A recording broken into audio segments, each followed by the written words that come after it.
Pengalaman paling absurd yang pernah terjadi atau dialami oleh Dokter Meta selama menjadi seorang dokter? Banyak banget netizen, ibu-ibu, bapak-bapak yang menanyakan hal sesuatu yang kadang itu sebetulnya bukan kompetensi aku. Contohnya nanya, dok, misalnya dia nyebut produk ini halal nggak? Mohon maaf, dikata gue MUI.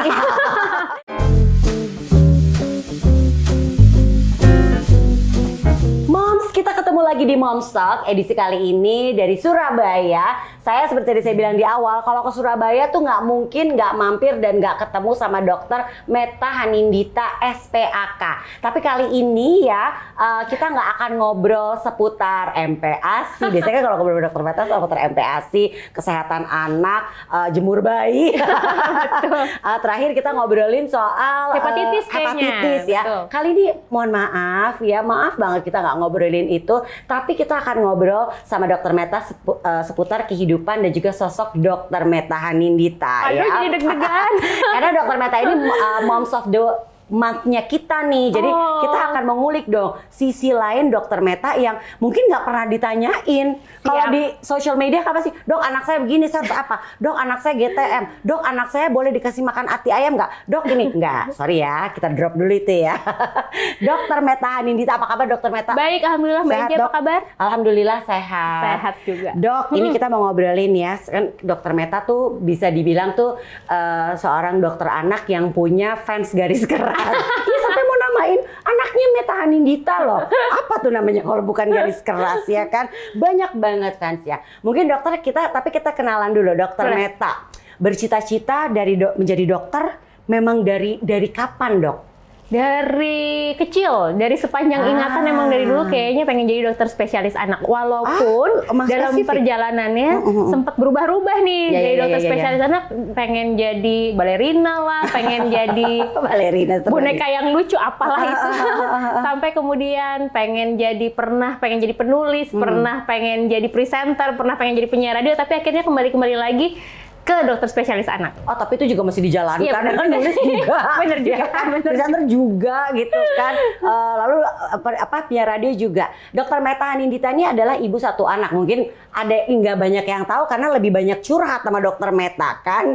Ibu satu anak dari anak pra remaja. Naya. Iya, betul. 11 tahun ya? 11 tahun tahun ini. Sibuk apa nih Dok saat ini? Sekarang masih sama sih sepertinya ya, masih sibuk di rumah sakit, tentunya berpraktek, masih sibuk di fakultas karena saya juga harus ngajar sebagai dosen, masih juga siaran radio karena itu me time, passion, betul, ya kan kayak hobi juga sebenarnya. Masih sibuk dengan berbagai penelitian, masih sibuk menulis, insya Allah buku terbaru tahun depan ada akan dirilis. Kenapa? Buku keberapa tuh jadinya? Ke-13 kali ya? Waduh, banyak banget. Iya, benar-benar. Kayaknya ke-13, kemudian keluarga pastinya. Iya sih. Nah, balik lagi, tadi dokter bilang, sempat menjadi presenter, tapi iya juga. Siaran radio, iya juga sebenarnya kan ya. Nah, ini kan sebenarnya banyak orang tuh tergiur dengan dunia entertainment. Nggak tergiur, Dok? Enggak sih. Istilah tuh kalau kata orang modalnya ada loh semuanya loh. Nggak tergiur pengen terjun di dunia entertainment. Enggak sih, enggak. Karena kayaknya emang makasih ya Dok. Aja. Makasih ya Dok. Jadi emang lebih suka di dunia broadcasting, emang lebih suka di public speaking. Tapi kalau itu ternyata beririsan dengan dunia entertainment, oke aja. Tapi kalau secara gamblang langsung fokus ke dunia entertainment aja kayaknya sih enggak. Enggak, jadi emang ya sambil-sambilan aja, ya sekedar hobi. Betul. Gitu ya. Pernah nyobain semuanya dan kayaknya emang bukan. Aku pernah main sinetron loh. Nah tuh. Kayak 13 episode gitu dan kayaknya aduh nggak gue banget, gak deh, yuk bye-bye. Serius? Bener, karena calling-callingannya tuh kan bisa nggak sesuai ya, bisa sampai jam 2 pagi, kadang jam 5 pagi udah mulai lagi calling, aduh nggak deh, makasih. Menarik sekali. Dok, kalau Dokter Meta ini kan sebenarnya lebih spesifik tuh, nggak spesifik tuh, lebih banyak membahas seputar MPASI di sosmednya. Dokter juga banyak sekali membahas soal MPASI. Kenapa sih Dok senang membahas soal MPASI? Kan sebenarnya kan permasalahan bayi tuh bukan bayi, anak-anak kan kan banyak ya dok. Betul. Mulai dari mungkin permasalahan ASI ya kan, lalu MPASI, penyakit bayi, alergi apa segala macam. Kenapa dokter spesifik untuk lebih mengulas tentang MPASI dok? Sebetulnya bukan ke lebih spesifik ya, karena kan emang kebetulan saya kompetensi untuk subspesialisnya adalah di nutrisi dan penyakit metabolik anak. Bukan berarti nggak bisa ngebahas yang lain, bisa-bisa aja. Tapi kebetulan di saat saya memulai untuk edukasi di sosial media, yang paling banyak hoax beredar, yang paling banyak tren yang kebetulan salah, itu adalah di MPASI. Jadi itulah yang akhirnya kemudian membuat saya gila ya, ini kok tren tentang MPASI ini banyak banget diikutin, padahal salah. Tren MPASI yang itu juga semua ngikutin seolah-olah benar, padahal salah. Mungkin inget MPASI ala-ala menu tunggal 14 hari ala WHO yang menu 4 bintang itu akan selalu ada, padahal itu sebetulnya tidak sesuai gitu. Jadi emang awal muasalnya karena MPASI, mungkin karena itu sebetulnya edukasi yang lainnya juga masih banyak ya, imunisasi, ASI sebut, tapi karena ibu-ibu dan bapak-bapak akhirnya mengingat saya, mungkin karena itu tadi tuh yang awal muasalnya dari MPASI, akhirnya jadi ya udah deh. Memang bisa dibilang juga MPASI itu ya di saat anak mulai makan, MPASI pertama tuh kayak jadi satu apa ya, bukan permasalahan ya, it's a big deal sebenarnya, ya kan sih. Mulai big deal dalam artian bisa lebih santai, tapi kalau kita ilmunya sudah cukup banyak belajar juga, momsnya mungkin banyak cari-cari tahu, tapi akan jadi big deal juga yang jadi ribet ya ternyata ya, padahal ternyata sebenarnya nggak harus ribet itu. Benar. Iya sih. Dan satu lagi dari yang jadi aku juga melihat jadinya ilmu MPASI tuh, tentang MPASI tuh banyak berubah dan berkembang ya. Betul. Dari zaman dulu kan kita ingat ya, MPASI pertama dulu diberikan usia 4 bulan. Betul. Pisang. Betul. Ya kan? Betul. Ternyata itu tetot, ya kan? Makanya akan selalu update, namanya ilmu pengetahuan kan ya? Tapi itu dia yang seru jadinya. Makanya itu juga mungkin ya dok, jadi tertantang untuk memberikan sharing soal MPASI. Menarik banget. Nah, dokter kan juga nulis buku nih sebagai penulis juga ya. Bukunya ini seri Momiklopedia, biar aku nggak salah aku sampai baca. Punya passion menulis juga dari kapan dok? Dari dulu, karena dari dulu selain jadi dokter spesialis anak emang pengen jadi penulis. Dan dulu tuh kayaknya gaji pertama saya adalah sebagai penulis. Serius dok? Betul, jadi saya nulis waktu masih kayak SMP gitu di harian surat kabar. Kebetulan mereka punya halaman khusus untuk remaja. Itu justru di situ awal muasalnya. Terus setelah dari situ emang sering nulis karena awalnya karena emang saya suka baca nih. Pada saat baca suka protes, kenapa sih ini kok ceritanya kayak gini nih, harusnya akhirnya endingnya nggak gini. Terus protes lah. Akhirnya orang tua saya, mama saya bilang, ya udah kamu daripada protes bikin sendiri, tulis sendiri endingnya versimu. Ditulis, cuman nggak pernah dikumpulin ya. Maksudnya nulis, lama-lama jadi suka. Terus pada saat masuk ke kedokteran, merasa kayaknya harus ada nih yang menulis ilmu kedokteran yang kan itu susah sebetulnya ya untuk dimengerti, tapi dengan bahasa yang seringan mungkin, dengan bahasa yang sederhana mungkin, supaya semua orang yang seawam apapun bisa mengerti. Itu jadi kayak bikin saya tertantang. Walaupun begitu, sebetulnya semua buku yang pernah saya tulis nggak semuanya tentang kedokteran. Nah, menarik nih dok. Baru aku mau nanya, dok, berarti kan emang passion menulis itu udah lama juga ya, bahkan dari kecil sebenarnya. Cita-cita juga pernah jadi penulis. Kenapa nggak akhirnya jadi fokus ke situ, misalnya kayak semacam jadi Agatha Christie gitu, nulis novel dong? Ada loh, nah itu dia, serius dok? Cuman nggak pede mau publish. Serius dok? Serius. Kenapa enggak? Jadi buku pertama saya tuh justru adalah kayak kumpulan cerita pribadi pada saat saya menjalani kehidupan sebagai mahasiswa kedokteran, mahasiswa FK. Itu ceritanya tuh bener-bener yang fun, yang konyol, ya pokoknya cerita sehari-hari gitulah. Kemudian bikin novel fiksi udah beberapa kali, udah ada, cuman nggak pernah berniat untuk publish. Emang sampai akhirnya berniat untuk edukasi lebih lanjut dari buku-buku Momiklopedia, itulah yang akhirnya terpublish. Tapi nggak yang fiksinya nggak ada dok? Nggak ada, nggak usah. Kalau buku ini kan nggak beli fiksi ya, Momiklopedia ya. Benar. Harus real. Pakai ini lagi, pakai survei dan riset segala. Oke, dok, ini tadi kan dokter juga sempat bilang katanya ya kita tahu ya, kita tahu bahwa profesi dokter itu adalah profesi yang mulia karena kan ya mengobati orang. Tapi kan kita juga tahu ya dok, banyak juga di wilayah-wilayah yang mungkin bukan kota besar, wilayah-wilayah terpencil yang mungkin belum nggak apa ya istilahnya tuh, mungkin bisanya kalau misalnya mengucap terima kasih, membayar jasa gitu atas mungkin anaknya sembuh atau apa, mungkin nggak bayar pakai nominal sejumlah uang. Mungkin ada yang kayak tadi aku bilang pernah dibayar pakai pasak hasil bumi. Iya, hasil bumi. Dokter apa dok bayaran paling unik yang pernah dokter terima? Kue-kuean, pernah buah-buahan juga pernah. Itu so sweet sih kalau menurut saya, kayak sebetulnya nggak ngarep juga ya, maksudnya nggak perlu bayar pun juga nggak masalah sebetulnya, tapi kan itu kayak terima kasih. Betul, menunjukkan mereka grateful. Iya, dan benar, Dok. Dok. Sih so sweet.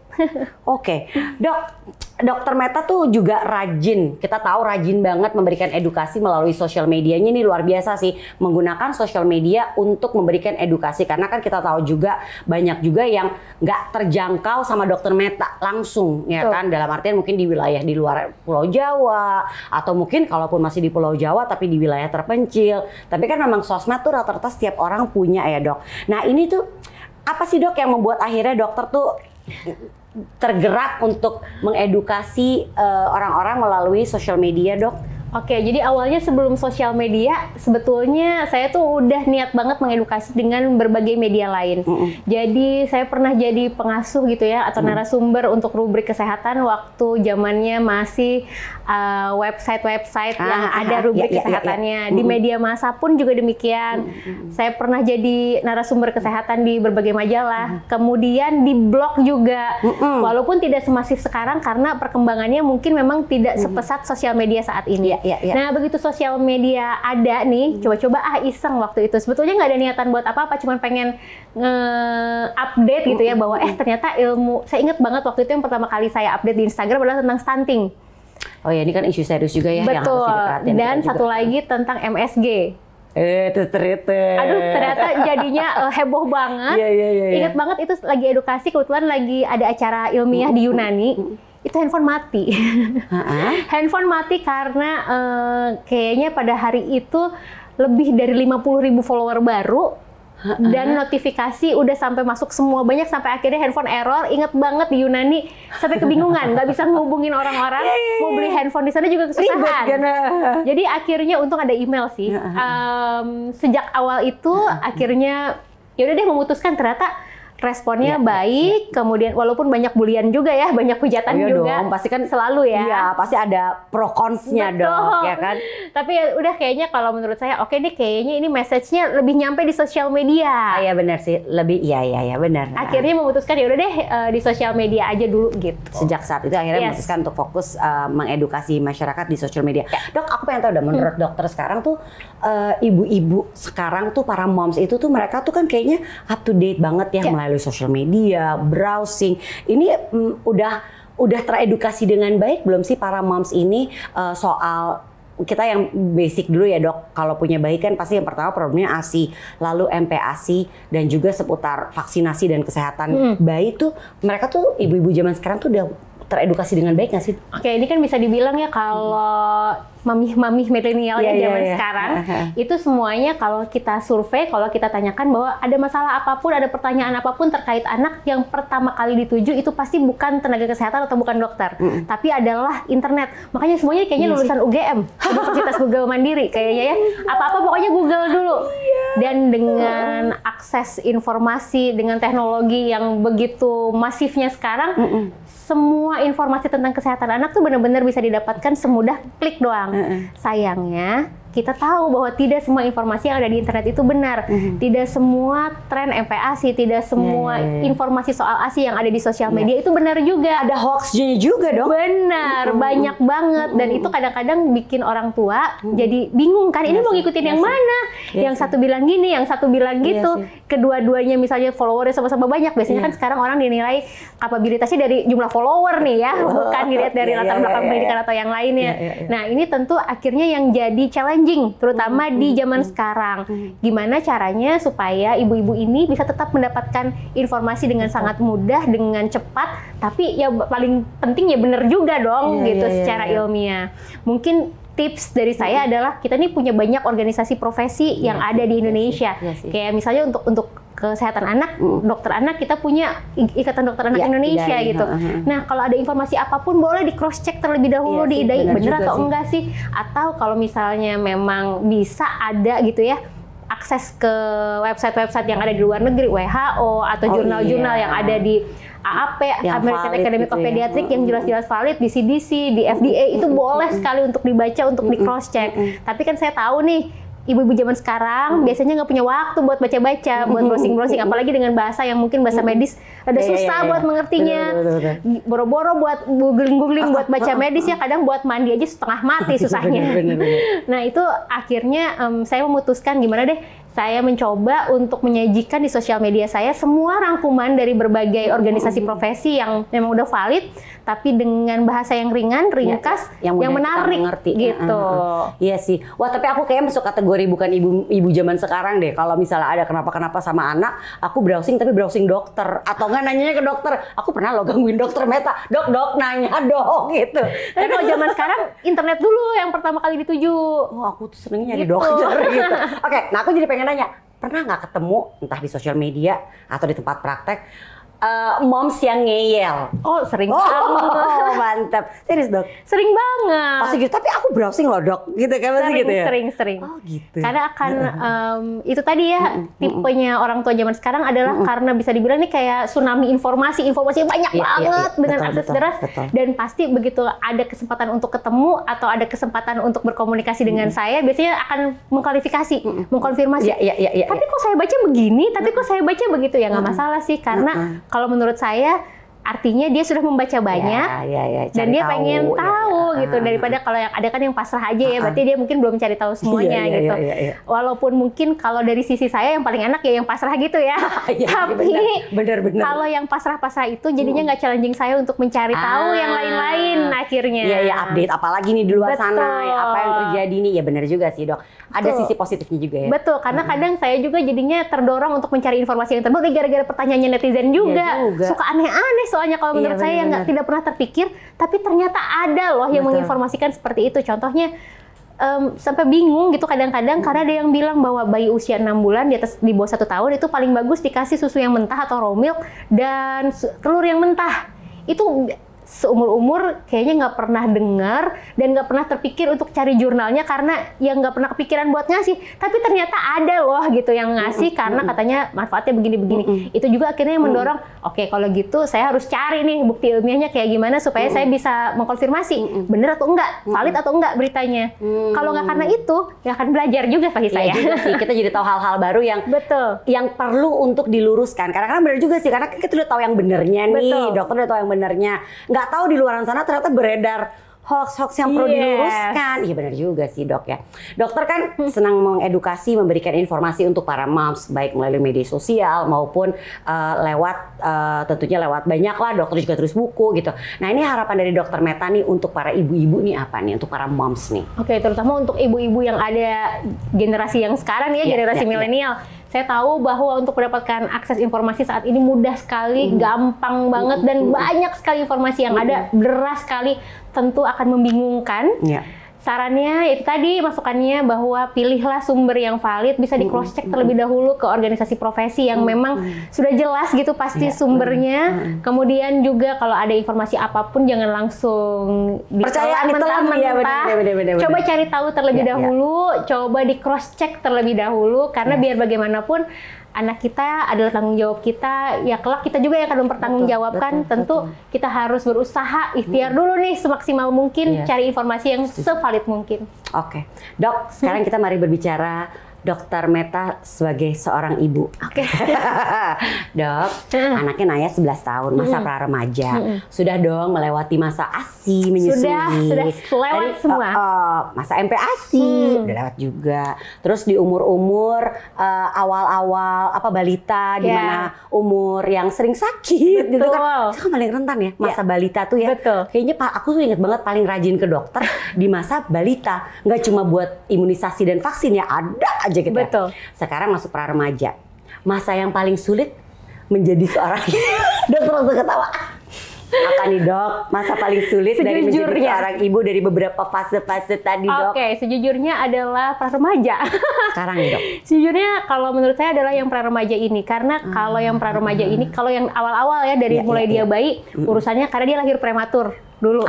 Itu ada problem bayi prematur. Betul. Bener. Maka saya harus mempelajari bagaimana merawat bayi prematur, bagaimana nutrisinya, ASI, MPASI, kemudian imunisasi, apalagi pada saat dia sakit. Tapi itu semua saya pelajari sebagai dokter spesialis anak. Iya, benar. Jadi masih jauh lebih mudah menurut saya dibandingkan para remaja. Nah, para remaja ini ada mulai fase mood swing, ada mulai fase dia dipeluk nggak mau, terus kayaknya sakit mungkin langsung hati mama. Betul, aduh. Dan itu tidak dipelajari. Tidak saya pelajari sebagai dokter spesialis. Jadi kayaknya kalau menurut saya sih yang lebih susah sekarang karena ini kayak main tarik ulur ya. Kalau sama anak zaman sekarang nih kita terlalu dekat, dianya apa sih gitu ya? Kita terlalu jauh. Kita terlalu jauh, takut salah kebablasan juga. Iya, Jadi benar. kalau menurut saya sih yang paling susah sekarang. Nggak tahu nih ke depan-depannya apakah akan lebih susah. Semoga jangan. Nggak susah menantang, makin menantang. Benar. Iya sih benar juga ya dok ya. Kalau misalnya nih untuk mungkin moms yang lain yang profesinya nggak dokter gitu ya. Kalau kita misalnya melihat anak saya tuh beruntusan dok. Kita lihat nih anak beruntusan merah-merah. Oke kita bisa browsing. Oh ini adalah ini. Bisa diobati dengan cara ini. Kalau ini anak saya nggak mau dipeluk dok, caranya gimana? Nah saya juga bingung ya kan. Ya benar, nggak ada ilmu.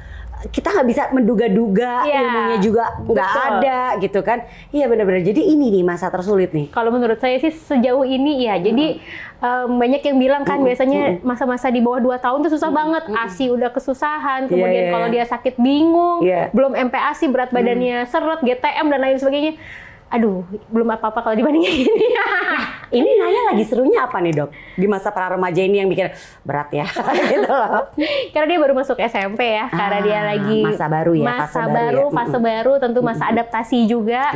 Apalagi setelah lama sekali dia pandemi, nggak ketemu sama orang, jadi mungkin butuh adaptasi lebih lagi untuk bersosialisasi. Nah itu kadang saya bingung antara dia pengen semuanya sendiri kan udah SMP, sementara saya tetap kayak fase sok gede nih kan. Betul. Udah bisa belum sih? Bener nggak sih? Gitu. Namanya ibu-ibu ya. Benar. Nah itu jadinya ada gap antara pengetahuan atau saya mesti ngapain nih. Kadang bingung juga. Dan sekali lagi itu nggak bisa saya pelajarin. Benar. Nggak ada jurnalnya. Iya benar, nggak ada jurnalnya, nggak ada ilmu pastinya. Betul. Gitu kan. Kalau dulu, anak ini nggak mau makan. Kira-kira kenapa? Terus saya lihat banyak jurnalnya. Tumbuh gigi, apalah segala macam. Bener banget sih, ini adalah masa-masa yang membingungkan gitu kan ya. Kayaknya bener, karena kan nggak ada jurnalnya. Ini juga something yang, karena bener-bener tiap anak tuh bener-bener literally berbeda ya. Walaupun dokter tahu, ya kalau dalam anak sakit penyakit apa tuh, ya bisa jadi di dia timbul ruam, di dia bayi ini enggak. Tapi tuh masih bisa dipelajari ya. Kalau ini bener-bener yang kadang bingung ya, karena dulu tuh kan semua apapun diceritain gitu ya. Iya benar. Apapun semua literally diceritain. Yang sekarang tuh kadang kalau nggak ditanya gitu, nothing. I'm okay. Nggak apa-apa. Iya. Oke. Terus kan jadi bingung ya, ini harus didestak buat cerita kah? Atau harus diem kah? Tergantung moodnya dia juga. Kadang kalau pada saat didesak dia akhirnya cerita, tapi kadang ada di satu waktu dia didesak, apa sih? Marah, bingung deh pokoknya. Bener-bener. Iya ya, bener-bener kayak lihat ininya aja dapat wangsitnya gimana. Betul. Bener banget. Tapi ini gimana caranya Dokter Meta juga membagi kesibukan antara dokter, kita tahu bahwa Dokter Meta juga sibuk di ngajar juga gitu, punya kesibukan yang banyak sekali. Ini gimana nih dengan kondisi Naya yang masa-masa yang seru ya, kita jangan bilang sulit dok, seru aja dok, ya. masa yang seru gitu. Ini gimana jadinya bagi waktunya? Karena kan bener-bener kayak yang hari ini formula ini berhasil, besok enggak loh, gitu kan? Benar.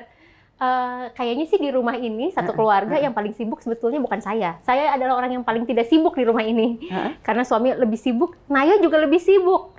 Karena dia sekolah dari jam 6 pagi nih, berangkat jam 5.45 dia udah berangkat. Nanti dia baru nyampe kalau udah ekskul, nyampe rumah jam 5, langsung les sampai jam 6. Nanti kerjain tugas sampai jam 8, terus gitu dia tidur. Oh, jadi jangan sedih. Bukannya mama yang sibuk ya. Betul. Baik. Nah tapi karena saya tahu dia sibuk banget dan nggak mungkin ketemu gitu kalau nggak dipaksain. Jadi saya pastikan kalau dia udah di rumah, saya harus sudah ada di rumah supaya saya bisa mendampingi dia. Dia les saya ada, dia misalnya ngerjain tugas saya juga harus selalu ada gitu. Oke, di situ ya sebenarnya tantangannya, justru Naya yang sibuk. Justru dia yang sibuk. Nah, Dokter Meta dokter, suami juga dokter. Nanti Naya? Terserah sih, tapi kayaknya kalau ditanya masih berubah-ubah ya cita-citanya ya. Terakhir sih masih pengen jadi presiden. Oke. Pernah pengen jadi pelukis. Amin. amin, tentunya. Bener. Gitu. Oh, masih berubah-berubah ya? Masih berubah-ubah. Tapi memiliki ketertarikan juga nggak untuk menjalani profesi sama seperti orang tuanya? Kalau ditanya sih dia bilang nggak mau jadi dokter, nggak mau sibuk katanya gitu. Tapi dia padahal selalu sekarang dia lagi sibuk banget. Makanya dia lebih sibuk padahal. Nanya aja. Betul. Tapi dia kadang suka nanya-nanya gitu. Nanti kalau jadi dokter, kadang masih gitu lah. Oke. Jadi mungkin masih bisa digoyang istilahnya ya. Oke, kita juga tahu sekarang ini balik lagi nih kita ngomongin soal sosial media. Dokter memberikan tips, sharing, edukasi, tapi kan juga ada nih pasti pros and cons-nya dalam artian pasti ada juga dong ya. Pasti adalah yang kayak istilahnya kita pakai istilah bully ya dok ya gitu. Dokter juga ngalamin itu kah? Aduh. Siap curhat nih. Ya, nggak apa-apa Sampai dok. episode sendiri. Nggak apa-apa dok. Di sini kan kita kali ini membahas tentang dokter Meta bukan MPASI ya maaf ya. Banyak pastinya ya, dan hujatan atau bulian itu juga modelnya juga bermacam-macam. Banyak yang pakai fake account untuk kasih komentar atau ngomong macam-macam, tapi banyak juga yang pakai account asli. Paling sering misalnya gini ya, dimaki-maki nih dengan segala kata kotor. Iya benar. Dibilang bahwa ngapain sih nakut-nakutin orang tua, dibilang foltering lah, dibilang stunting lah. Ini tuh bikin saya stres, bikin saya depresi dan lain sebagainya. Begitu dok. Banyak banget. Atau kadang ada juga misalnya yang komentar, kan tidak semua ilmu yang saya bagikan ada yang setuju gitu. Pasti ada aja yang nggak setuju gitu. Ada yang misalnya bilang bahwa ngapain di Banjur Lemak MPASI. Kamu tuh emang pengen ya, katanya gini, kerjasama sama dokter spesialis syaraf, dokter spesialis jantung, Oh ya aku tahu tuh dokter dok. spesialis penyakit dalam, katanya gitu ya, biar nantinya anak-anak ini pada saat dewasa stroke, hipertensi, jadi pasiennya mereka banyak. Agak gila ya. Iya. Sampai akhirnya ya mereka itu nyerang ya. ke pribadi pun juga banyak. Gitu Ada yang bilang katanya itu kan lulus S3, katanya dibayarin sama pabrik MPASI instan, contohnya gitu. Atau ada juga pernah yang bilang, iya tuh kalau bilangnya aja sih nggak pernah di endorse, padahal aslinya tipis-tipis tuh pasti. Diajak jalan-jalan ke luar negeri gitu sama pabrik ini, pabrik itu dan lain sebagainya. Padahal emang nggak pernah. Cuman yang kayak gitu-gitu ya udahlah, anggap saja angin lalu. Yang sedihnya itu kalau yang kena adalah keluarga dekat atau teman dekat. Oh suka gitu juga dok? Pernah banget, bolak-balik.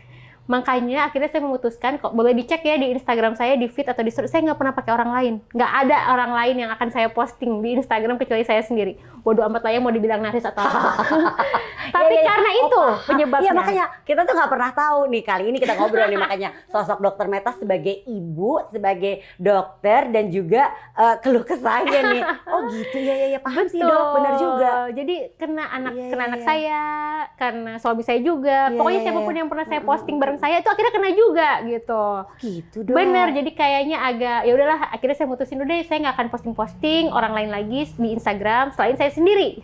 Mau dibilang narsis, mau dibilang udahlah biarin aja lah gitu. Supaya nggak melindungi kan betul. ya. Oh salah satu bentuk cara melindungi, bener sih dok. Kalau kita nge-tag atau kita mention langsung tuh nanti.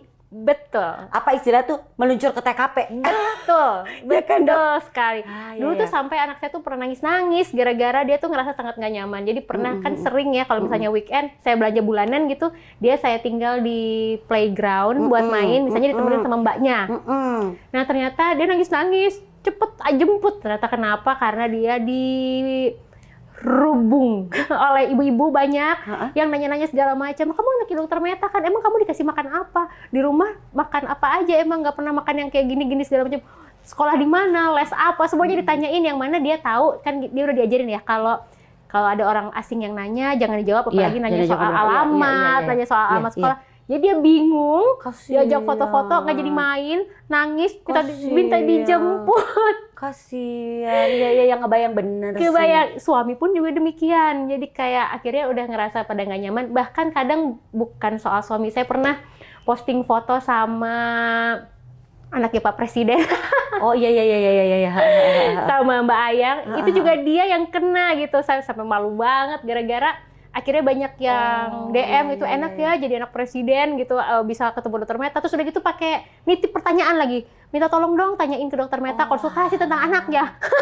Oh alah dok. Kan malu ya saya. Iya juga sih, Itu kan benar sih dok. ya setuju sih, mending ada paling aman. Betul. Udah memang saya menggunakan sosial medianya untuk sharing informasi yang benar-benar emang bermanfaat untuk banyak orang. Bener sih dok. Akhirnya gitu. Iya, bener. Mungkin Mbak Anji sendiri juga pernah ngerasain atau nggak pernah? Agak cuek sih, tapi nggak kan, saya kan beda, bukan nggak kayak dokter Meta ini followernya lebih banyak, dan juga ilmu-ilmu yang dikasih kan pasti banyak yang nggak setuju juga kan Iya, dok. betul. Ya pro cons lah dok. Ya bener. Makanya untung saya bukan pemain sinetron antagonis, bisa wassalam. Oh, iya bener juga, iya. Saya kan juga bukan main sinetron, makanya nggak pernah ada yang nanya-nanya. Oke, jadi dok, ini pelajaran berharga nih, kita jadi tahu nih ya, gimana cara dokter Meta menghandle bulian-bulian yang masuk. Ternyata mungkin banyak juga moms yang nggak tahu, mungkin karena kan emang banyak moms yang juga bener-bener cari informasi, belajar sama dokter Meta, tapi ternyata banyak juga haters lah ya istilahnya. Nah, kalau mungkin moms nih di luar sana menghadapi bulian, apalagi dalam hal membesarkan anak, itu tuh kan kayak ladang bully yang juga asik gitu loh. Kok anaknya digendongnya begitu, nanti kakinya begini loh, ya kan? Kok anaknya dikasih makan ini, nanti dia gini loh. Itu gimana nih dok? Cara kita membendungnya nih sebagai seorang moms nih. Ini pelajaran dari yang saya dapatkan selama ini jadi korban bulian ya. Iya makanya. Kayaknya cara yang terbaik adalah ingat, udah diemin aja lah.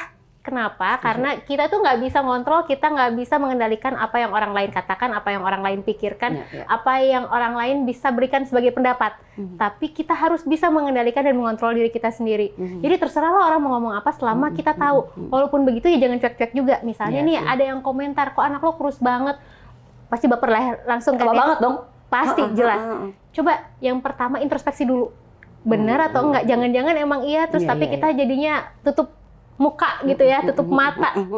Sering terjadi kayak gitu. Coba dicek dulu. Kalau ternyata setelah dicek baik-baik saja, ya udah, wassalam lah kayak ngomong. Kita tetap baik-baik aja, fine-fine aja. Tapi kalau ternyata setelah dicek, oh iya ya bener ya. Iya, berat badannya kurang, emang tinggi badannya kurang. Segera datanglah berkonsultasi ke ahlinya. Iya sih, bener juga. Jadi ya jangan kita masukin ke hati, tapi boleh kita jadiin bahan introspeksi dulu sih sebenarnya ya. Betul. Bener juga sih, setuju banget.